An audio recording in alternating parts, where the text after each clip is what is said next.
여러분, 안녕하십니까? 자고 일어나면 재앙, 데일리 재앙 브리핑입니다. 여러분의 구독과 좋아요, 그리고 공유가 여러분의 주변을 바꿀 수 있습니다. 꼭 부탁드립니다. 여러분, 소위 세월호 변호사로 유명한 더불어민주당 박주민 의원에 대해서 다들 잘 알고 계시나요? 대원 외국어 고등학교와 서울대학교 법과대학을 졸업한 엘리트 코스를 밟은 진보 성향 변호사로 잘 알려진 박주민 의원은 박근혜 정부 당시 가장 잘 알려진 세월호 관련 법률 지원을 비롯해서 국정원 대선 개입 관련 국정원 직원, 경찰 등 고발, 최동욱 전 검찰총장 개인정보 유출 관련 국정원 직원 등 고발 등을 통해서 이름을 날렸고, 이 덕에 지난 20대 총선에 서울 은평구 앞 지역구에 더불어민주당 후보로 공천되어 당선되었습니다.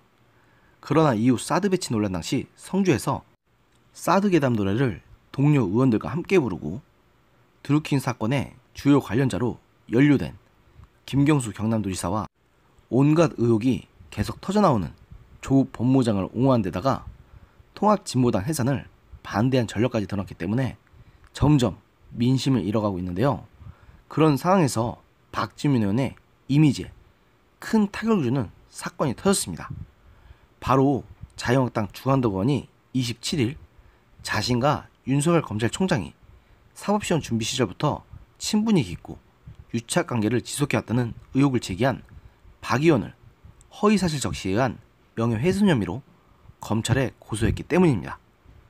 주 의원은 전날 국회 대정부 질문에서 조 장관이 지난 23일 자택 압수수색 때 현장 지휘검사와 전화 통화를 한 사실을 밝혀낸 바 있는데요. 그러자 박 최고위원은 주 의원이 이런 정보를 얻은 경위와 관련해 윤 총장과의 친분한 나선을 제기했습니다.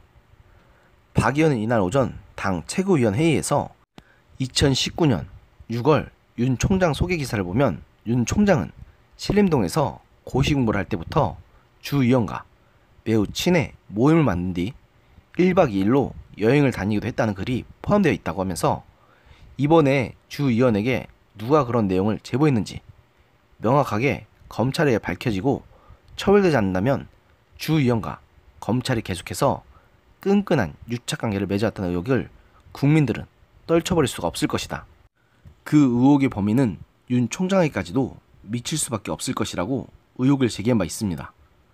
이에 대해 검찰 측에서도 대검 관계자를 통해서 윤 총장은 사법연수원 동기인 주 의원과 연수원 수료 이후 개인적으로 만난 사실이 없다.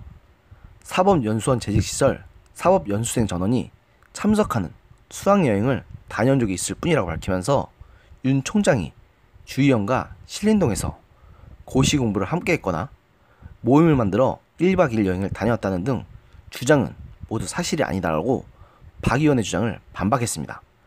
그러나 박 의원은 주 의원에게 고소를 당한 뒤에도 방송에 나와서 주 의원과 검찰의 유착관계를 의심하는 발언을 멈추지 않았는데요. 이날 오후 YTN 라디오 이동용의 뉴스 정면 승부에 출연한 박 의원은 주 의원은 이 건뿐만 아니라 조 장관의 딸의 학생 생활기록과 관련 정보도 속속 알고 있었고 또 공개했다. 또 여러 수사기관만이 알 수 있는 내용을 계속 이야기했다.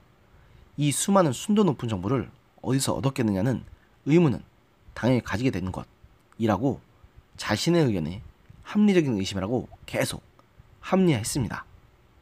박주민 의원님, 당신의 목적을 이루기 위해서라면 상대방을 허위 사실을 유포해서라도 상처내도 된다고 생각하시는 겁니까? 당신도 변호사이니 그것에 대해서 어떠한 처벌을 가하는지를 모르실 리 없을 텐데요. 정치 입문 이전 변호사로서 활동하던 모습을 기억하던 사람들이 이런 당신의 변해버린 모습에 실망해서 등을 돌린 사람들이 매우 많다는 사실을 아실런지는 모르겠습니다. 명심하십시오. 당신은 지금 당신의 악이라고 생각하는 그 사람들에게 대항하다가 똑같이 괴물이 되어버린 위선자일 뿐입니다. 부디 내년 총선이 끝나면 당신의 그 이름을 다시는 국회에서 보는 일이 없었으면 좋겠습니다.